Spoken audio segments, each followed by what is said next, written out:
We give you a cordial welcome to this new documentary. If it is the first time, I introduce myself. I am the engineer Hiddekel Morrison, and I appreciate you decide to see this educational content. Let's discover, together, the mysterious possibility of life on the planet Pluto with the results of the most recent investigations of the enormous volcanoes that are the new mystery that intrigues astronomers. Don't miss out on this new educational adventure, thanks to technology applied to aerospace exploration. From an engineer's perspective. Let's start.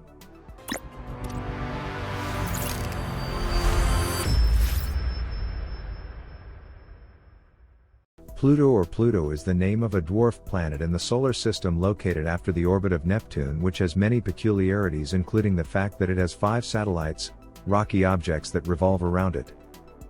Its great distance from the Sun and Earth, together with its small size, prevents it from shining enough, which is why it can only be appreciated with highly specialized telescopes and cameras. Where even at his best he seems more like a featureless yellowish star. It was not until 2015 that the New Horizons space probe passed over the planet and allowed its real appearance to be clearly seen for the first time. The planet Pluto sits at the edge of our solar system in a region known as the Kuiper belt, and is the largest of many icy objects that orbit far from the Sun there. Python is a frozen world, which has an average temperature of 232 degrees Celsius below zero. It is home to mountains, valleys, glaciers, plains and craters, where huge ice volcanoes were identified that indicate possibilities of life, as evidenced in an important investigation that we detail below. But first, I ask you to support us by liking this video, sharing this video with your contacts, and subscribing to this channel, turning on notifications, so with your support, we can continue to frequently generate interesting documentaries on aerospace technology and the universe. Thank you for contributing to the creation of educational content. In the year 2006, Pluto ceased to be classified as a planet when the International Astronomical Union created a new definition of planets, and Pluto did not meet the criteria. A new photographic analysis presented as part of a new scientific investigation in the academic journal Nature Communications, on March 29, 2022, showed a rugged region on Pluto that does not look like anywhere else in the small world, or the rest of our planet. Cosmic neighborhood. The study states that they found a field of very large icy volcanoes that is unlike anything previously seen in the solar system. Some slopes were analyzed in detail and much of their surroundings are filled with mounds up to 1 kilometer high and mostly 6 to 12 kilometers wide. The team concludes that these mounds are made mostly of water ice, rather than the nitrogen or methane ice that covers some of Pluto's other young regions.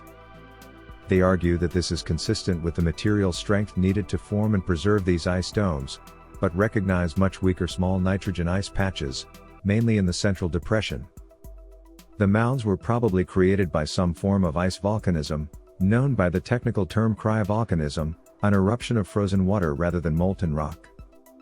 Pluto's bulk density shows that it must have rock inside it, but its outer regions are a mixture of ice, water, methane, nitrogen, and probably also ammonia and carbon monoxide, all of which are less than 1/3 the density of the rock, like the crust of the Earth and other rocky planets, is a mixture of various silicate minerals. At Pluto's surface temperature, well below -200 degrees Celsius, ice made from frozen water is immensely strong. It can, and on Pluto it does, form steep mountains that will last for eternity without sinking downhill like a glacier on the much less frigid Earth, where water ice is weaker. Pluto once had a subterranean ocean, and the finding of these ice volcanoes could suggest that the subterranean ocean is still present, and liquid water could be near the surface. Combined with the idea that Pluto has a warmer interior than previously believed, the findings raise intriguing questions about the dwarf planet's possible habitability. All these great expectations can be clarified with a new mission to investigate Pluto in detail using an orbiter that will remain in orbit around the planet Pluto for several years, unlike the New Horizons mission, which was a simple flyby. For which the New Horizons scientific team demonstrated that there were low-energy trajectories that allowed them to leave the Pluto system after orbiting it, opening the door to a mission that could explore the Pluto system and other intriguing objects at the same time. Group of small objects in the so-called Kuiper belt. Preliminary and unofficially, the new mission will be called Persephone, whose main objective will be to know in detail all these new mysteries and intrigues on the planet Pluto, answering the main question that the visit of New Horizons has left us. Is Pluto a world ocean? That is, does it have an ocean of liquid water under its ice crust? In addition to confirming the potential possibility of life on Pluto. If approved, the Persephone mission to Pluto must be launched before the year 2032 to take advantage of Jupiter's gravity. Otherwise, the flight time would increase by about a decade. Which doesn't mean the trip to Pluto will necessarily be that short. Despite the help of Jupiter and the use of a giant rocket, the probe would take 27.3 years to reach Pluto. If it is launched in the year 2031, it would pass by Jupiter the following year. In the year 2049 it would fly over some object in the Kuiper belt, and in the year 2058 it would reach the orbit of the planet Pluto.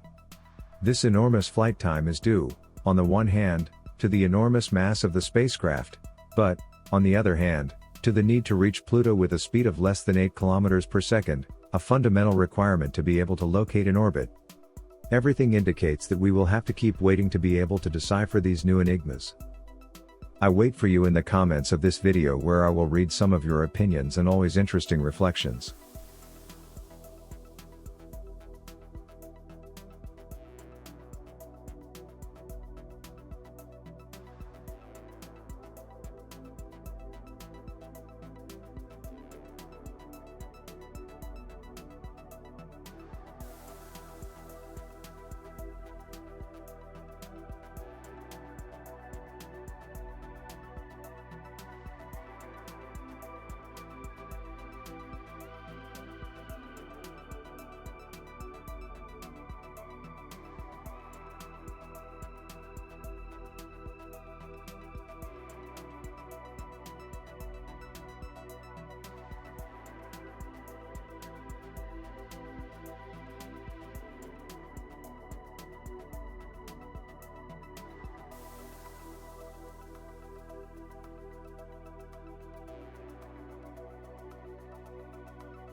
As usual, we appreciate you informing us. It is a real pleasure to be able to provide you with the main news, trends and developments about the most important aspects of aerospace technology and the universe, from the perspective of an engineer. I am the engineer Hiddekel Morrison, and I invite you to meet again in a future installment.